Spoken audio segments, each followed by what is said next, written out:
A long time ago, in a galaxy far, far away, Star Wars became a pretty big deal. With Star Wars brand movies, toys, theme park attractions, corn silos. You might think you know everything there is to know about Star Wars. Well, think again. This is the history of Star Wars.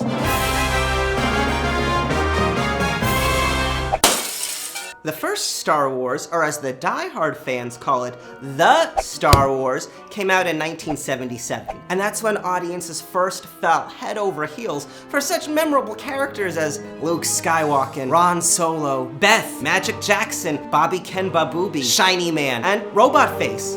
Everyone loves the old wise Rover. But did you know that the man doing his voice is also the same man voicing several of your favorite Muppets? Mr. Piggy, Fuzzy Bob, Psycho Killer. That's right, Frank Zappa, very talented man. Now, all these characters, they're all heroes, but for Star Wars to work, you need a great villain.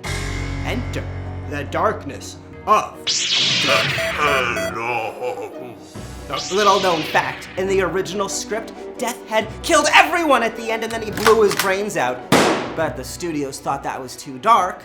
Good call. So instead, they had Luke Skywalker use a force called the Power to blow up Death Head's ship, the USS McNasty. And in later films, Death Head is revealed to be Luke Skywalker's mom.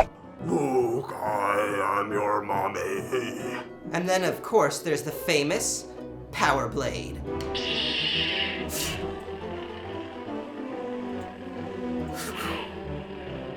This is using the power. Star Wars was written and directed by Georgie Porgy, who in the early 1970s was known as a magazine model for sensible sedans.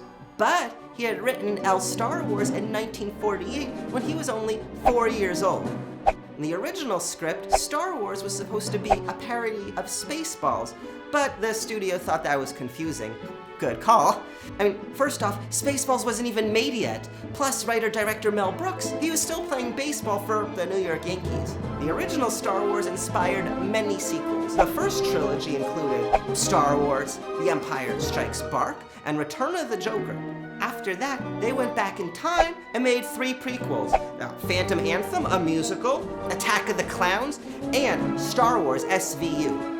Georgie Porgy's prequels were kinda disappointing. They sucked, leaving many fans saying, "Use the power, Georgie!" So then, in 2015, Disney brought Star Wars back to prominence with The Force is Woke, where we got to see Mary Sue fight the Crystal Skull's son. Ron Solo met his untimely end, and the Force is woke. Spoiler alert! Sorry. And later this year is The Last Jedi, directed by big director Jar Jar Abrams, and then that's gonna be followed up in 2019 with Jedi Murphy, where Eddie Murphy, he's gonna play all the roles, like Nutty Professor style. I hope you all learned a little bit about the history of Star Wars. I'm excited to watch all these movies for the first time.